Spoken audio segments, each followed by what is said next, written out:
అస్సలాము అలైకుం, నమస్తే. Welcome to colours of Kohinoor. ఈ వీడియోలో నేను మీతో షేర్ చేయబోతున్నాను దోశ రెసిపీని, అది కూడా రాయలసీమ స్పెషల్ కారం దోశ రెసిపీని.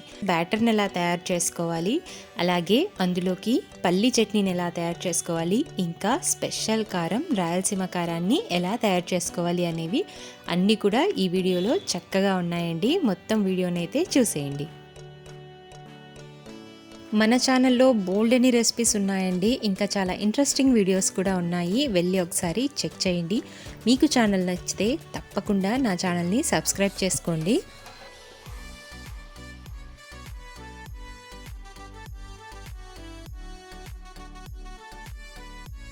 అన్నింటికంటే ముందుగా మనం దోసపిండిని అయితే తయారు చేసి పెట్టుకోవాలండి. దోసపిండి కోసం ఇక్కడ నేను తీసుకుంటున్నాను 3 గ్లాసుల బియ్యాన్ని.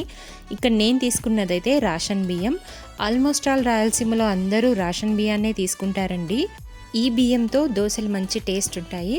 ఇక్కడ నేను తీసుకున్నాను 3 గ్లాసుల బియ్యాన్ని. అలాగే అదే గ్లాస్ తోటి ఇప్పుడు 1 గ్లాస్ మినప్పప్పును తీసుకోవాలి. ఇంకా అలాగే ఒక 2 టేబుల్ స్పూన్ల శనగపప్పు, ఇంకా అలాగే 1 టేబుల్ స్పూన్ మెంతుల్ని ఇందులో వేసుకొని ఇందులో వాటర్ వేసుకొని మనం బాగా కడగాలండి.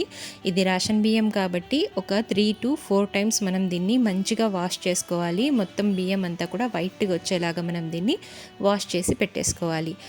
ఈ బ్యాటర్ని మనం ముందు రోజే ఒక 12 o'clock, ఆఫ్టర్నూన్ 12 o'clock ఉంటుంది కదండి, ఆఫ్టర్నూన్ 12 o'clock ఇలాగా మొత్తం అంతా కడిగి మనం వాటర్ వేసి పెట్టేసుకుంటే మనకు ఒక 6 hours ఇది నానిపోతుందండి. అప్పుడు ఈవినింగ్ 6 o'clock లేదా 7 o'clock మనం దీన్ని మిక్సీ జార్లో కానీ లేకపోతే ఏదైనా మిషన్లో కానీ ఇంకా లేకపోతే గ్రైండర్కి పంపిస్తే మనకు పిండి అనేది చక్కగా వస్తుందండి.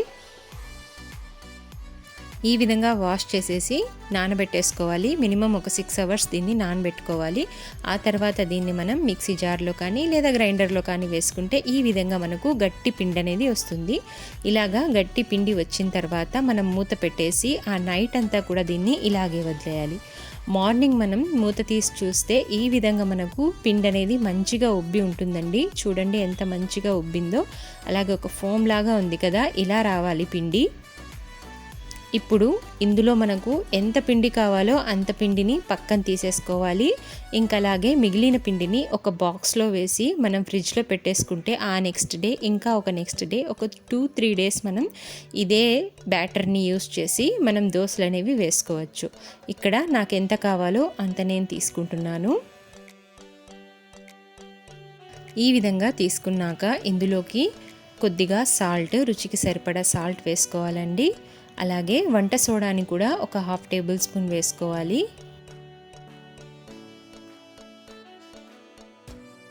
ఈ విధంగా వంట సోడాని కూడా వేసుకొని కొద్దిగా వాటర్ని వేసుకుంటూ మనం దీన్ని మంచిగా మిక్స్ చేసుకోవాలి. ఈ విధంగా కొద్దిగా వాటర్ని వేసుకుంటూ మనం బాగా మిక్స్ చేసుకోవాలి.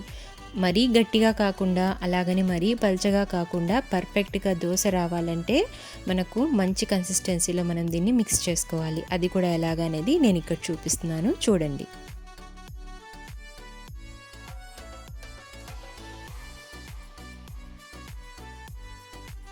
ఈ విధంగా మనకు మంచి కన్సిస్టెన్సీలో మనం దీన్ని మిక్స్ చేసుకోవాలి. ఇప్పుడు దీన్ని పక్కన పెట్టేసి మనం పల్లి చట్నీ ఎలా తయారు చేసుకోవాలో చూద్దాం. దీనికోసం కొద్దిగా చింతపండును నానబెట్టేసుకోవాలండి.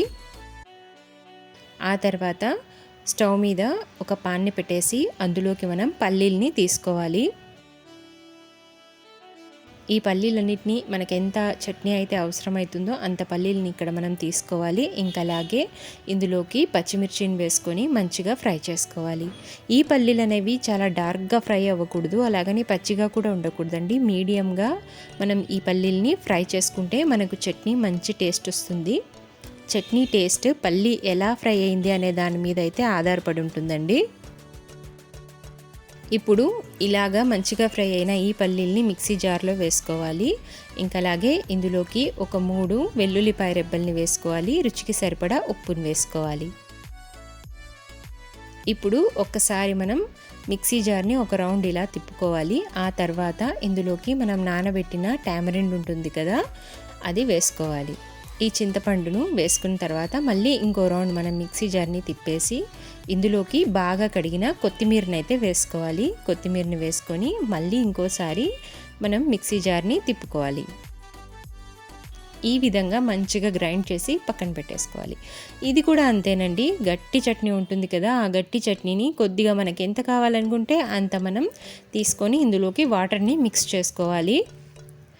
మిగిలిన చట్నీని ఒక బాక్స్లో వేసి మనం ఫ్రిడ్జ్లో పెట్టేసుకుంటే ఈవినింగ్ కూడా వేసుకొని తినచ్చు, లేదా నెక్స్ట్ డే మార్నింగ్ కూడా ఇది చాలా బాగుంటుందండి.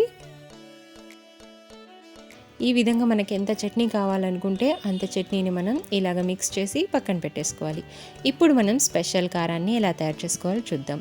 ఇక్కడ పెద్ద సైజు ఉల్లిపాయలు ఉంటాయి కదా, ఆ ఉల్లిపాయలని నేను కట్ చేసుకున్నాను. ఇంకా అలాగే మన కారానికి తగ్గట్టు పండు మిరపకాయలని తీసుకున్నాను. ఇంకా అలాగే వెల్లుల్లిపాయలని కూడా ఇందులో వేసుకున్నాను. ఇక్కడ నేను ఒక 6 వెల్లుల్లిపాయలని వేసుకున్నాను. నాకు కారం కొంచెం తక్కువ అనిపించింది కాబట్టి కొద్దిగా కారం పొడిని కూడా ఇందులో వేసుకున్నాను. ఇంకా రుచికి సరిపడా ఉప్పుని వేసుకున్నాను. ఇప్పుడు వీటన్నిటిని కూడా మిక్సీ జార్లో వేసి ఇలాగా మెత్తగా గ్రైండ్ చేసి పేస్ట్ లాగా చేసుకొని పక్కన పెట్టేసుకోవాలి. అంతేనండి, కారం చాలా సింపుల్ కదా, చాలా టేస్టీగా కూడా ఉంటుంది. ఇప్పుడు మనం ప్యాన్ని స్టవ్ మీద పెట్టేసి కొద్దిగా ఆయిల్ వేసి ఉల్లిపాయను ప్యాన్ మొత్తం కూడా ఆయిల్ స్ప్రెడ్ అయ్యేంతలా ఇలాగా మనం స్ప్రెడ్ చేసుకోవాలి. ఈ విధంగా ప్యాన్ అనేది బాగా హీట్ ఎక్కిన తర్వాత కొద్దిగా వాటర్ని ఇలాగ వేసుకోవాలండి. వేసుకుంటే మనకు దోశ అనేది మంచిగా వస్తుంది. ఇప్పుడు దోశ బ్యాటర్ని ఈ విధంగా వేసుకొని మంచిగా స్ప్రెడ్ చేసుకోవాలి. ఈవెన్గా ఈ విధంగా స్ప్రెడ్ చేసేసుకోవాలి. ఇప్పుడు దీని మీద ఆయిల్ లేకపోతే ఘీ, మీకు ఏది ఇష్టమైతే అది వేసుకోండి. ఇలాగా దోశ మంచిగా కాలాలండి. కాలేంత వరకు మనం పెట్టి ఇప్పుడు దీని మీద మనం తయారు చేసుకున్న కారాన్ని అయితే మంచిగా స్ప్రెడ్ చేసుకోవాలి. కారం ఎంత కావాలంటే అంత మీరు దీని మీద వేసుకొని ఈ విధంగా స్ప్రెడ్ చేసుకొని దోశను అలాగా మడత పెట్టేసుకోవడమే. అంతేనండి, చాలా ఈజీ కదా, చాలా టేస్టీగా ఉంటుంది. ఒకసారి దోశను మీరు ఇంట్లో ఇలాగా ట్రై చేసి చూడండి, చాలా బాగుంటుంది.